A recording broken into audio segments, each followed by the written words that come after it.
Oke, selamat malam, selamat pagi, atau selamat siang, di mana saja saudara berada. Terima kasih ya, saudara sudah setia mengikuti dari awal seri pelajaran ini sampai hari ini adalah hari yang terakhir. Jadi kepada sahabat semua, saya ucapkan terima kasih. Saudara sudah bertahan sampai kesudahan. Maksud saya kesudahan seri pelajaran. Tetapi doa saya juga, semoga bertahan sampai ujung zaman juga ya, sampai akhir zaman. Baik, hari ini saya akan bagikan pelajaran terakhir. Izinkan saya untuk share screen. Oke, iya. Dan inilah pelajaran kita hari ini. Baik. Oke, sorry sebentar ya. Pendeta Tawaris. Oke, boleh saudara-saudara di-unmute ya. Oke. Baik, saudara sekalian, kita akan mempelajari pelajaran terakhir, yaitu bab 5 dan 6 dari kitab Galatia, yaitu mempertahankan pembenaran oleh iman. Dan saya akan gunakan kira-kira 30 menit, setelah itu kita seperti biasa akan tanya jawab diskusi.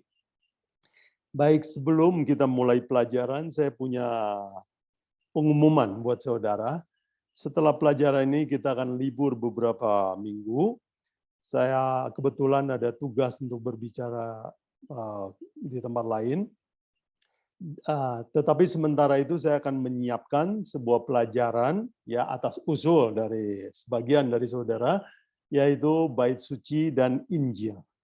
Ya, doakan ini, dan jikalau saudara berminat, saya tentu mengundang saudara untuk kembali bergabung. Kita akan belajar bersama, bertumbuh bersama ya. Baik, hari ini pelajaran kita adalah mempertahankan pembenaran oleh iman. Dan Paulus dalam bab 5 dan 6 itu betul-betul ingin kita bertahan. Dan outline pelajaran hari ini adalah pertama, Paulus menganjurkan pertahankan kemerdekaan. Yang kedua, cara mempertahankannya dia beritahu. Dan yang ketiga, pertahanan terakhir. Dan yang keempat, seperti biasa, kita ambil aplikasi ya. Baik, bagian yang pertama kita akan belajar pesan Paulus kepada anggota gereja adalah pertahankan kemerdekaan hasil dari pembenaran oleh iman. Mari kita mulai dengan Galatia 5 ayat 1. Ya, kata Paulus, Kristus telah memerdekakan kita. Karena itu, berdirilah teguh, jangan mau lagi dikenakan kuk perhambaan.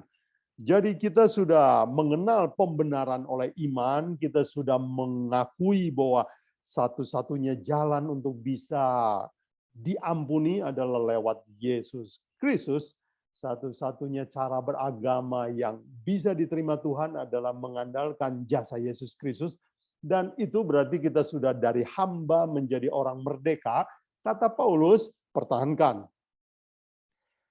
Nah, kita mengulang sedikit di dalam ayat 2 dan 3, Paulus mengulang bahwa memang di gereja Galatia muncul masalah-masalah. Masalahnya apa?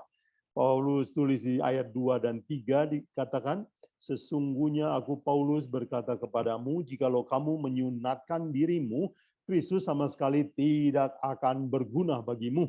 Sekali lagi aku katakan kepada setiap orang yang menyunatkan dirinya bahwa ia wajib melakukan seluruh hukum Taurat. Apa yang Paulus tulis ini adalah mengulang kembali problem yang muncul di gereja Galatia. Ya, di gereja Galatia banyak orang yang setelah menerima Injil disusupi oleh doktrin untuk memulai membanggakan tradisi-tradisi agama Yahudi, membanggakan hal-hal lahiriah, misalnya sunat. Ya. Dan Paulus selalu bilang, kalau kamu membanggakan praktek agama lahiriah, itu kamu sama dengan menolak jasa Yesus Kristus. Jadi jangan seperti itu. Dan Paulus bahkan lebih keras bilang begini, kalau kamu ribut melulu soal sunat, kamu harus melakukan seluruh hukum Taurat. Nggak boleh ada cacat celah ya.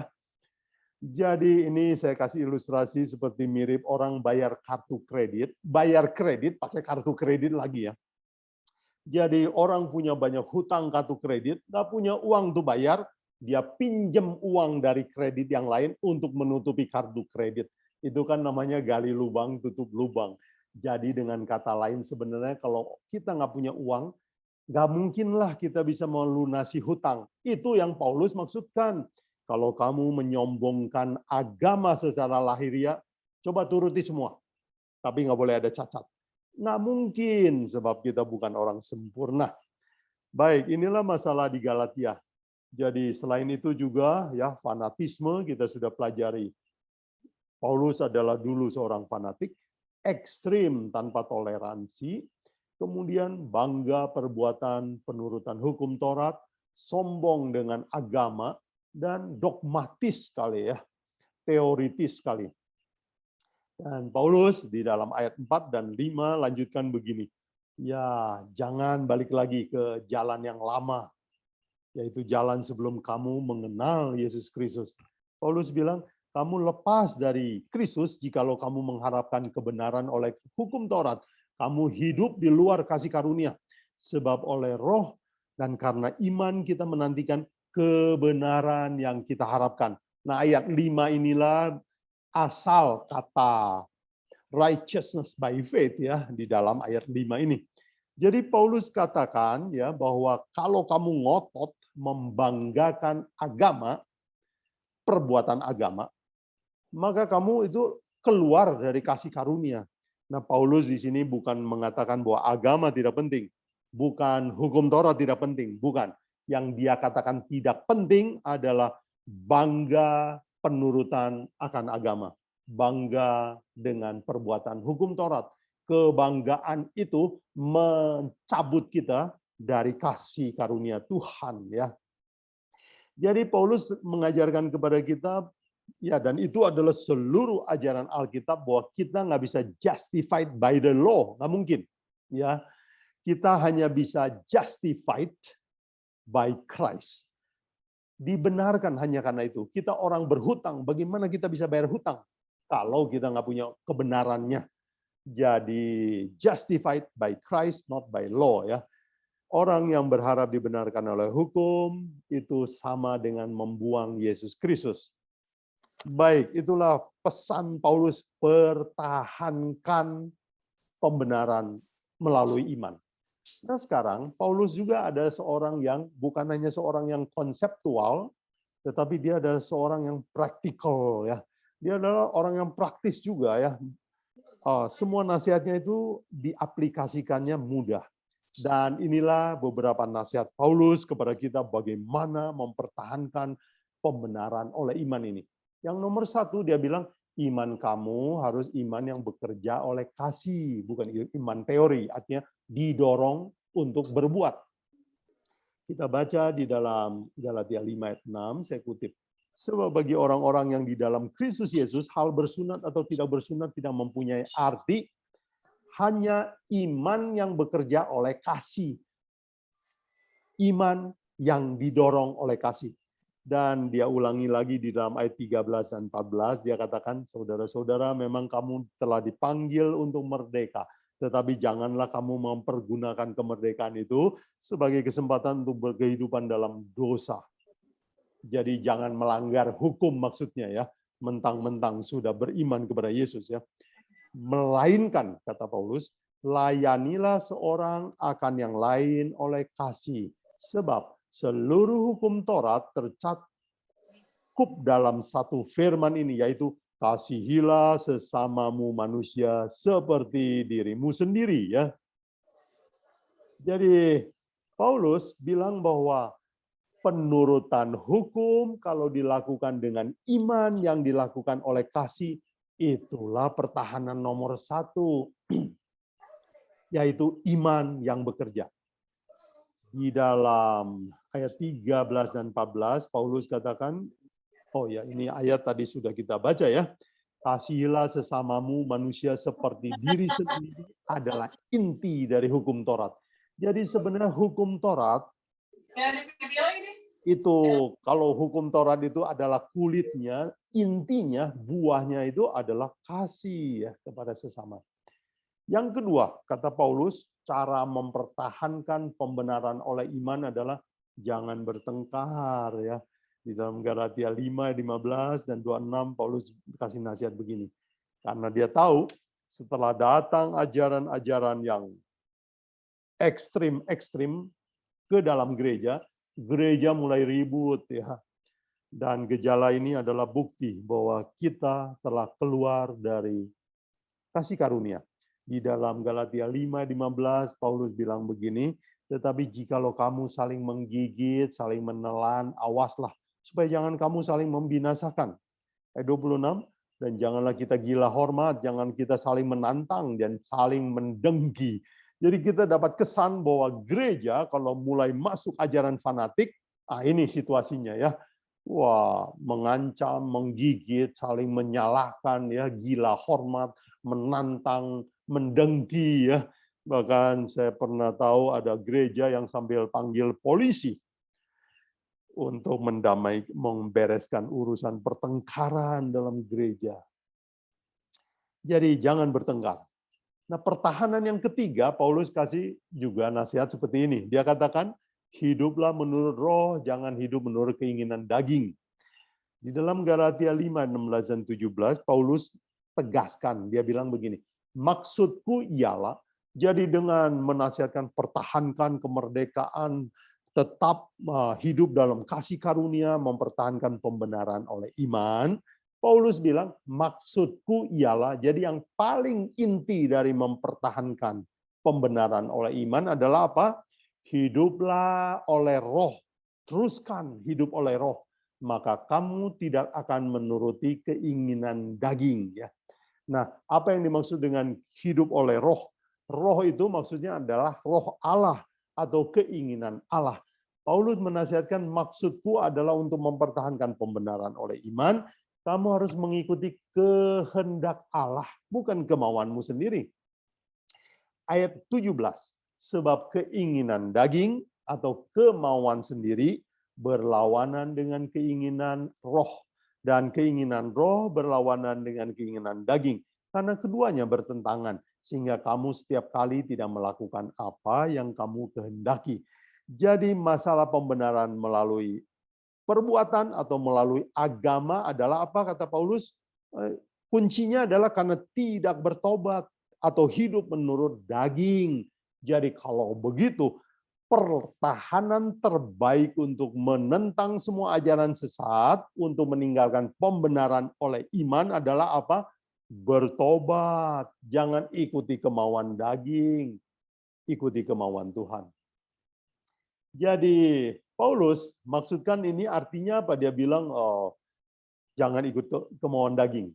Rupanya di Galatia ada orang beragama tapi tidak mengalami pertobatan. Jadi mereka senang beragama tapi hati tidak bertobat.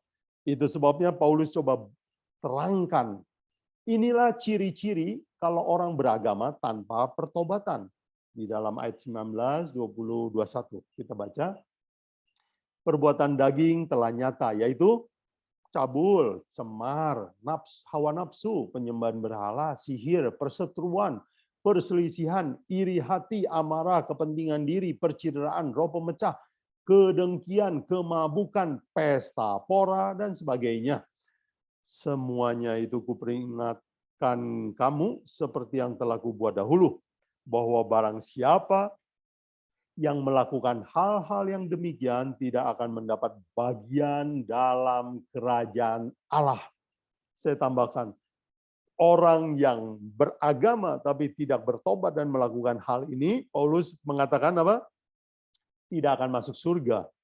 Apapun agamanya. Wah, jadi Paulus keras sekali dan terang sekali ya. Dia bahkan daftar perbuatan daging ini dia tambahkan dan sebagainya. Nah, kata dan sebagainya berarti saudara bisa tambahkan sendiri kan? Misalnya kepahitan, ya keki, ya apa namanya? Saudara sebutkanlah bahasa-bahasa negatif yang bisa dimiliki oleh seorang yang ke gereja. tetapi masih mengikuti nafsu. Jadi beragama tanpa pertobatan, kata Paulus, adalah ciri bahwa orang-orang itu belum bertobat. Ciri lain, Paulus bilang apa? Di dalam Galatia 6 ayat 12 dan 13 ya. Jadi, mungkin ini Paulus ingin menolong kita untuk memperhatikan, untuk mengerti. Jangan terlalu kagum sama orang yang pintar berkhotbah atau mengajar Alkitab, tetapi tidak mempunyai buah perubahan. Di dalam Galatia 6 ayat 12 dan 13, Paulus kasih beberapa ciri mereka. Dikatakan secara lahiriah suka menonjolkan diri, mereka suka memaksa doktrinnya, dalam hal ini sunat. Dengan maksud supaya mereka tidak dianiaya karena salib Kristus. Tidak dianiaya dulu, kalau memberitakan salib itu pasti kena aniaya. Jadi mereka mau cari popularitas, pekabaran yang kelihatannya enak, menarik bagi orang. Ayat 13. Sebab mereka yang menyunatkan dirinya pun tidak memelihara hukum Taurat. Yang dimaksud dengan Paulus adalah mereka itu sebenarnya memelihara sebagian hukum Taurat. Tidak seluruhnya mereka pelihara. Sebab kalau orang memelihara hukum Taurat seluruhnya dengan baik, tentu saja dia adalah seorang yang baik dan rendah hati, bukan? Jadi orang yang cuma membanggakan satu bagian dari hukum Taurat, itulah orang yang Paulus bilang belum bertobat. Tetapi mereka, saya lanjut kutip, mereka menghendaki supaya kamu menyunatkan diri agar mereka dapat bermegah atas keadaanmu yang lahiriah. Artinya apa? Mereka mau pamer jasa. Mereka mau memanfaatkan kamu sebagai kebanggaan dia, ya. Jiwa dia mungkin, pengikut dia mungkin. Jadi ini adalah ciri-ciri para pengajar yang tidak bertobat. Jangan kagum. Hindarilah. Baik, dan sekarang Paulus juga mengingatkan, dan kata-kata ini cukup keras, dia bilang di dalam Galatia 6 ayat 7 dan 8. Jangan sesat. Apa artinya jangan sesat? Jangan anggap enteng nasihat saya ini ya. Jangan anggap enteng, artinya jangan sesat. Allah tidak membiarkan dirinya dipermainkan. Karena apa yang ditabur orang, itu juga yang akan dituainya. Nah, inilah konsep tabur tuai yang terkenal itu ya. Tetapi ini bukan tabur tuai yang biasa. Paulus menggunakannya untuk tentang kamu itu hidup dalam daging atau roh. Dua kebun ya.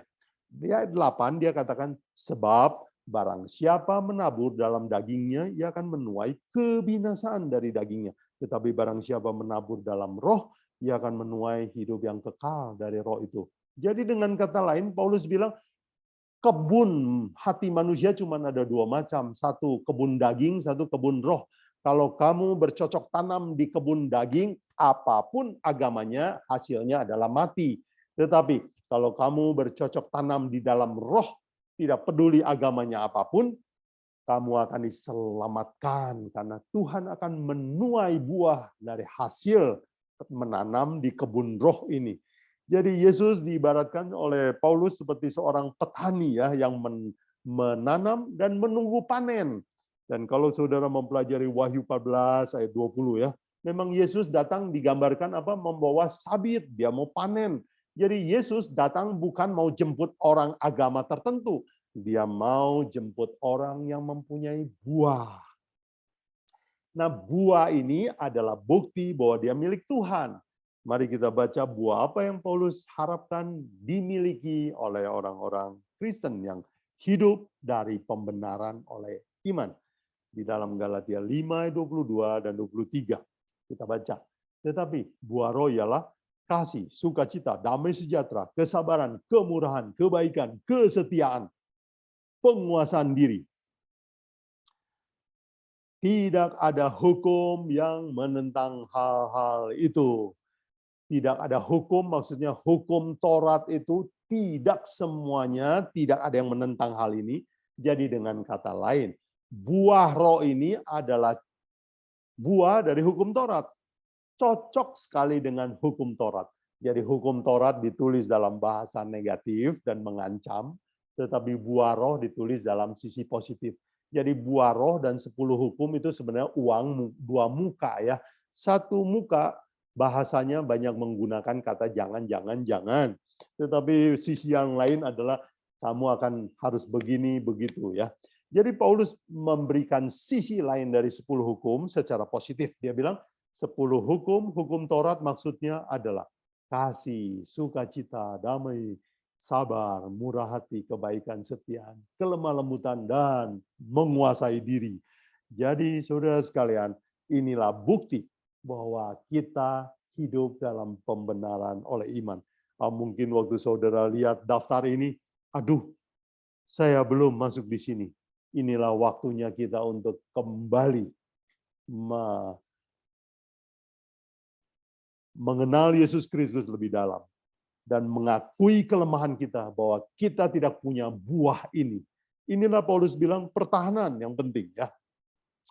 Nah, Paulus melanjutkan, bukan cuma tadi 3 pertahanan, sekarang dia bilang inilah pertahanan yang terakhir, tinggikan salib Kristus.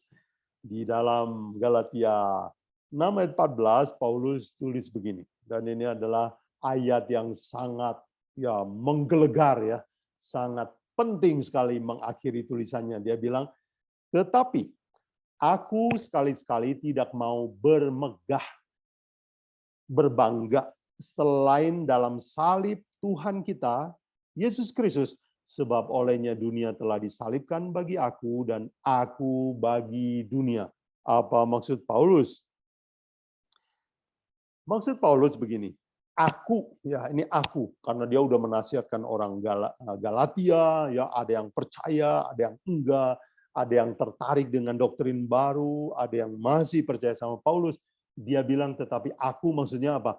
Walaupun seluruh dunia tidak mau terima jalan pembenaran oleh iman, walaupun orang lain fanatik dan bangga dengan doktrin-doktrin agama, tetapi saya akan tetap pertahankan ini. Yaitu saya cuma mau bangga salib Yesus Kristus. Nah, dan Paulus katakan bahwa oleh salib itulah dunia disalibkan dan aku juga disalibkan. Apa maksud Paulus, saudara sekalian?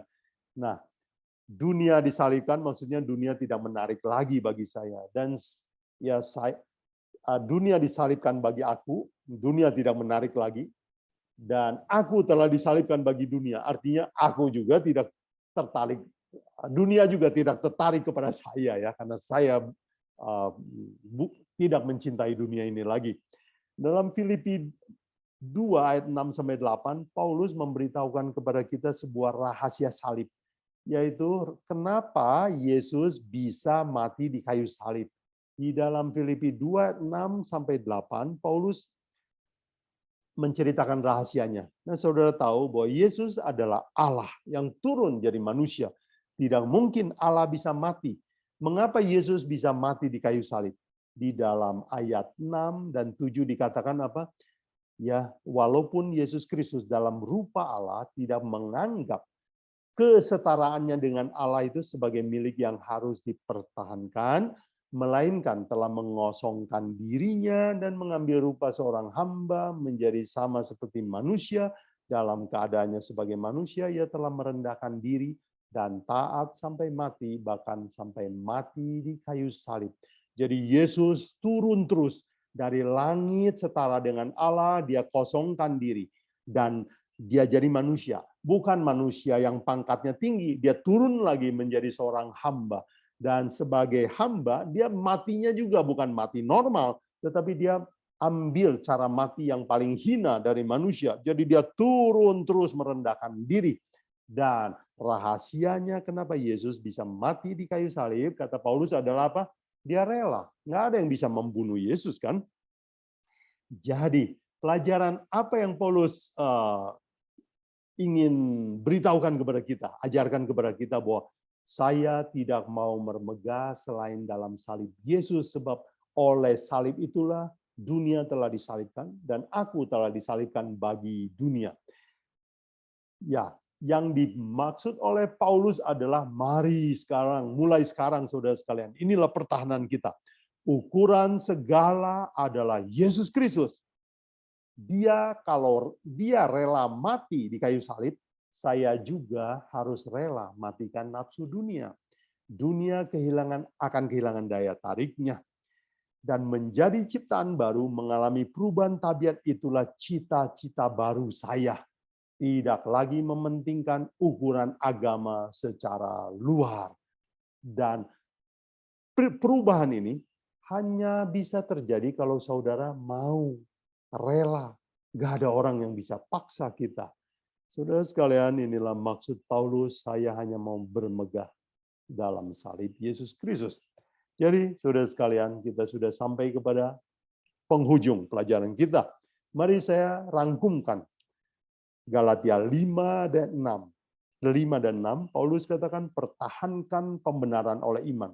Caranya nomor 1, iman yang bekerja oleh kasih. Praktekkan maksudnya. Yang kedua, jangan bertengkar, hindari pertengkaran. Yang ketiga, hiduplah oleh roh. Yang keempat, tinggikan salib itu. Tirulah Yesus Kristus. Inilah pertahanan tertinggi dan terkuat. Kalau saudara memandang kepada salib Yesus Kristus, tidak ada orang yang bisa atau doktrin apapun menggoyang saudara dari pembenaran oleh iman. Baik, sebagai penutup, saya ingin ambil aplikasi dengan judul Bila Pandang Salib Itu. Ini adalah saya ambil dari sebuah cerita anak-anak yang mungkin saudara pernah dengar, ya. Satu kali dikatakan ada seorang anak yang merasa dia berjasa, banyak bantu mamanya. Dia disuruh mamanya bersihkan kebun, dia lakukan. Bersihkan lantai, bantu ngepel, dia bantu masak, dia bantu. Tetapi setelah bantu-bantu itu, dia menulis sebuah surat tagihan sama mamanya, ya. Dan di dalam catatannya dia tulis begini, ya, upah membantu ibu. Dia tulis 1, bantu menyapu 10.000, bantu mengepel 10.000, merawat kebun 10.000, cuci piring 10.000, jaga adik 10.000, total 50.000. Lalu dia berikan tagihan ini kepada mamanya. Sang mama ambil kertas ini, dia baca, lalu mama ini tersenyum. Dia ambil ballpoint, dia tulis di belakang tagihan ini, dia tulis begini, upah menjagamu. Mengandungmu 9 bulan, gratis. Jaga malam waktu kamu sakit, gratis. Menyusui waktu kecil, gratis. Pakaian, makanan, keperluan sekolah, gratis. Memandikanmu, merawatmu, gratis. Total, gratis. Dia serahkan kepada anak ini. Dan anak ini waktu lihat itu, dia sadar bahwa saya terlalu perhitungan sama mama saya. Anak ini nangis, dia bilang, dia peluk mamanya, mama, terima kasih. Saya lupa bahwa saya berhutang begitu banyak sama mama. Bantuan saya yang kecil itu tidak ada artinya. Mama, maafkan saya. Jadi mereka berpelukan. Saudara sekalian, bukankah ilustrasi ini cerita ini adalah sebuah ilustrasi buat kita? Seringkali kita merasa bahwa agama kita benar, agama kita bagus, kita ikut ajaran yang betul, dan kita merasa ada sedikit jasa kita. Tetapi, bila mana kita pandang salib itu, ya seperti lagu Sion katakan, bila pandang salib Yesus, kurenungkan kematiannya. Semua harta dunia ini kuyakini tak berguna. Aku megahkan diriku hanya dalam salib Tuhan. Darahnya yang suci, segala dosa dihapuskan. Bila seluruh harta dunia akan menjadi milikku, semua tak ada artinya bila dibandingkan dengan kasih Tuhan, Tuhan Yesus Kristus. Jadi saudara sekalian, bila mana kita pandang salib ini, ya, hati kita akan berubah. Inilah renungan kita yang terakhir, saudara sekalian. Bila Anda beragama, namun mengalami pergumulan dosa terus-menerus, bila di gereja Anda merasa banyak perselisihan, bila Anda merasa ada perselisihan dalam keluarga, bila engkau tergoda untuk merasa benar dibanding orang lain, dan selalu mudah menyalahkan orang lain, Ingatlah nasihat Paulus. Pandanglah salib itu. Dan semua orang yang memandang salib itu akan lumer semua kebanggaan di kaki salib itu. Dan seperti di dalam buku Acts of Apostle katakan begini, bahwa merendahkan diri di kaki salib adalah tempat tertinggi yang bisa dicapai oleh manusia.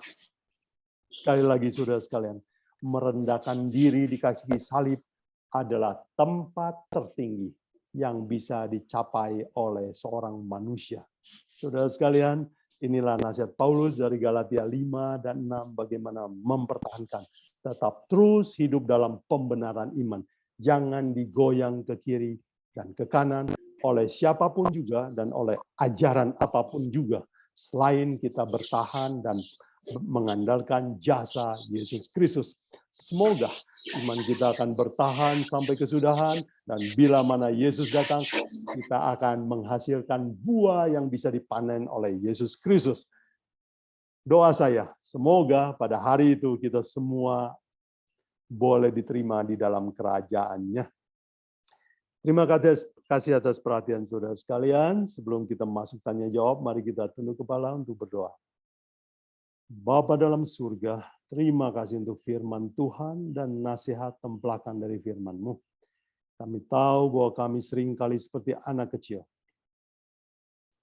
merasa berjasa. Tetapi kami lupa akan segala pengorbanan Tuhan buat kami. Ajari kami ya Tuhan untuk selalu memandang kepada salib itu dan membanggakan salib Yesus Kristus. Bapa dalam surga, kiranya firman Tuhan dan terutama seri pelajaran pembenaran oleh iman ini boleh bertumbuh dengan subur di hati pendengar semua. Dan biarlah semuanya akan menghasilkan buah-buah yang akan menjadi panen pada hari kedatangan-Mu. Diberkati semua pendengar, berkati kami dalam tanya jawab berikutnya. Kami berdoa dalam nama Yesus, Juru Selamat kami. Amin.